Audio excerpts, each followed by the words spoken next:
मेरी कथा दादी की चाय की केतली से प्रारंभ हुई थी और उस केतली से निकलता हुआ धुआं मुझे अध्यात्म के उस हिम शिखर में पहुंचा देती है जहां कल्पनाएं भी साकार रूप लेती है। और देखा जाए अध्यात्म की दुनिया बड़ी ही सुंदर और कल्पनाओं से भरी होती है। कुछ ऐसा घटित मेरे मंजाड़ी पहुंचने के बाद मेरे साथ घटित हुआ। सूर्य डूब चुका था और पूर्णिमा का चंद्रमा 16 नित्य कला देवियों सहित प्रकाश में लग रहा था। इस अलौकिक दृश्य को देखकर मैं कल्पना करने लगा कि काश यहाँ पर श्री यंत्र होता तो ये यज्ञ निर्विघ्न पूर्ण होता। और मेरे मंजाड़ी पहुँचते पहुँचते प्रकृति ने कुछ इस तरह से मुझे दृश्य दिखाए जिसे देखने के बाद मेरी अंतरात्मा बोलने में मजबूर हो गई थी, भवानी त्वं दासे, भवानी त्वं दासे। ये यज्ञ मेरी कल्पनाओं का साक्षात्कार है जो आप लोग इस वीडियो के माध्यम से अनुसरण कर रहे हैं। कहाँ से प्रारंभ करूँ, कहाँ से प्रारंभ करूँ? तो चलिए वहाँ से प्रारंभ करता हूँ जहाँ मैंने इस अनुष्ठान का संकल्प लिया था। ये जो आप प्राचीन चित्र देख रहे हैं, ये घंडियाल देवता का 52 वीर सहित प्राचीन चित्र है। और इस चित्र के अनुसार जो 30वें नंबर का वीर है वो घंडियाल देवता है जिन्हें वीरों में वीर कहा गया है। इस प्राचीन चित्र को देख के मैं कल्पना करने लगा कि ये किसी तरह से मूर्ति रूप में बन जाए और ये मैं अपने कुल देवता के मंदिर में प्राण प्रतिष्ठित करके स्थापित कर सकूं। हालांकि इस संकल्प को पूरा होने में कई वर्ष लगे, लेकिन कहते हैं ना, सच्चे साधक की कल्पना कभी व्यर्थ नहीं जाती है। बात कल्पनाओं तक ही नहीं रहती, क्योंकि जब कोई देव कार्य का कल्पना आप करते हैं तो माया आपके लिए एक चक्रव्यूह रचती है जिसमें आप फंसते चले जाते हैं और इतनी जटिल अवस्था में आप फंस जाते हैं कि आप सोचने में मजबूर हो जाते हैं कि आखिर ये कार्य कैसे करेंगे। सबसे बड़ी समस्या तो मेरे सामने ये थी कि ये जो प्राचीन चित्र 52 वीरों का मेरे सामने था, ये धुंधला था और इसको मूर्ति का आकार कैसे दिया जाएगा। और इस कार्य को पूर्ण करने में देवता की ध्यानी सरोजनी कुठारी ने मेरे एक बार आग्रह करने पर पूर्ण कर दिया। हालांकि दीदी बहुत तकलीफ़ में थी, स्वास्थ्य उनका ठीक नहीं था, लेकिन देवता के खातिर उन्होंने उन धुंधली आकृतियों को एक आकार दिया जिसकी वजह से ये प्राचीन नक्शा मूर्ति आकार में बन पाया।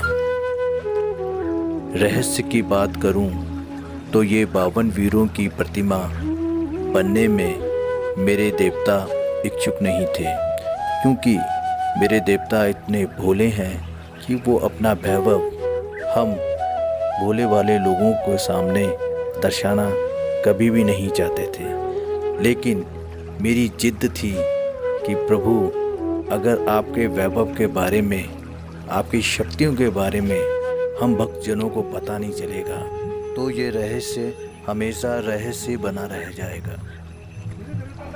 और दूसरा रहस्य, अगर अध्यात्म के दृष्टिकोण से मैं आपको बताऊं तो मेरे कुल देवता का ये जो मंदिर है ये 3 टुकड़ों में बटा हुआ है। पहला जो मूलाधार है वो मंजाड़ी का ये मंदिर है। दूसरा जो अनाहत है वो नागरजा देवता का मंदिर है।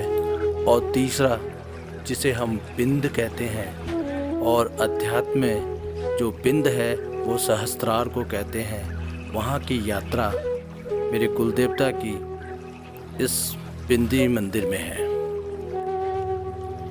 ये जो आप दो त्रिशूलों का मिलन देख रहे हैं वो दो शक्तियों का मिलन है।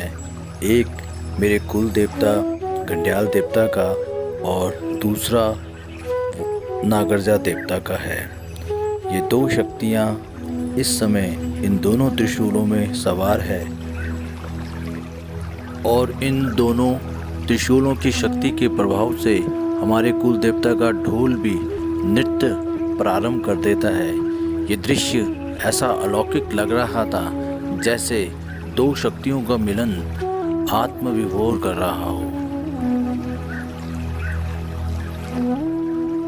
इस दिव्य मिलन के बाद हमारी यात्रा प्रारंभ होती है नागरजा देवता के त्रिशूल के साथ उस दिव्य धाम के लिए जहाँ पे मेरे कुल देवता स्वयंभू स्वरूप में विद्यमान हैं। इस अनुष्ठान का एक एक पल ऐसा प्रतीक हो रहा था जैसे कोई दिव्य शक्ति सारे कार्य को अपने नेतृत्व में करवा रही हो।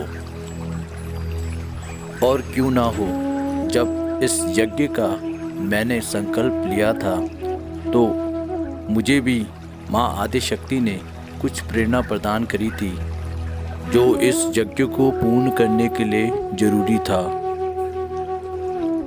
सबसे पहले प्रेरणा मुझे ये मिली कि ये यज्ञ कामना रहित होना चाहिए और जगत कल्याण हेतु होना चाहिए।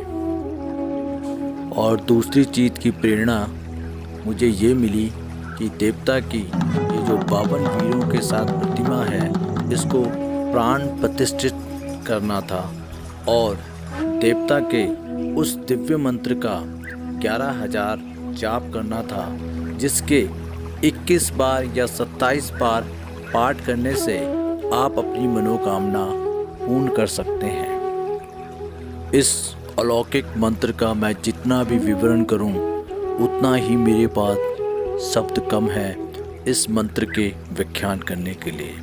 ये दिव्य मंत्र आपको हर वो चीज़ प्रदान कर सकता है जो आप चाहते हो। इस दिव्य मंत्र का मैंने वीडियो भी बना रखा है जो इस वीडियो के समापन में आपको उसका लिंक मिल जाएगा। तीसरी चीज़ जो मुझे करनी थी वो थी तंत्र युक्त दुर्गा सप्तशी। तंत्र का नाम सुन के आप लोग घबराए नहीं, क्योंकि तनु त्रायते इति तंत्रा अर्थात शरीर को आत्मा से जोड़ने वाला तंत्र है। जब ये दोनों जुड़ जाते हैं तो यंत्र के माध्यम से आप लोग अपने इष्ट को प्राप्त कर सकते हैं। इस तंत्र युक्त दुर्गा सप्तशी का प्रभाव इतना प्रबल है क्योंकि ये बीजात्मक स्वरूप में है, लेकिन याद रहे इसका पाठ वही साधक करे जिसको इस दुर्गा सप्तशी की दीक्षा प्रदान हुई हो या उसका इष्ट उसको इस साधना को करने के लिए प्रेरणा दे। और चौथी चीज़ की जो प्रेरणा मुझे मिली थी वो ये थी कि इन सारे पाठों का, जापों का दशांश हवन जो मुझे करना है वो इस दिव्य स्थान में करना था। पांचवी चीज़ की प्रेरणा मुझे ये थी कि इस जंगल में मुझे ब्रह्मभोज की भी व्यवस्था करनी थी जो बाद में हमें प्रसाद स्वरूप में मिलना था। छठी प्रेरणा को सुन के मैं कुछ पलों के लिए कश्मकश में आ गया था, क्योंकि वो कार्य इतना जटिल था कि मैं सोचने लगा आखिर ये कार्य होगा कैसे। माँ ने मुझे कहा कि देवता को ब्रह्म मुहूर्त में जागरूक करना है और उनका आशीर्वाद समस्त गांव के लिए कल्याण हेतु करवाना है।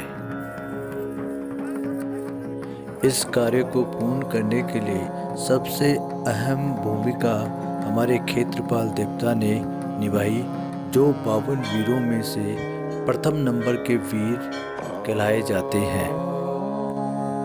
क्षेत्रपाल देवता ने अपने मंत्रों द्वारा इस जगह को पूरी तरह से सुरक्षित कर दिया था, जिसका परिणाम ये रहा कि संपूर्ण रात्रि हम लोग अपने देवता की भक्ति में रमे रहे और भयमुक्त रहे भूत प्रेत और जंगली जानवर के प्रभाव से।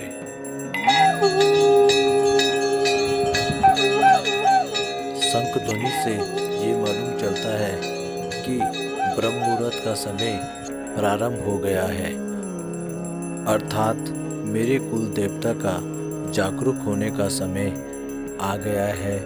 और इस मुहूर्त में मेरे कुल देवता ब्रह्म स्नान करेंगे और अपनी कला से और अपने आशीर्वाद से हम लोगों को कृतज्ञ करेंगे।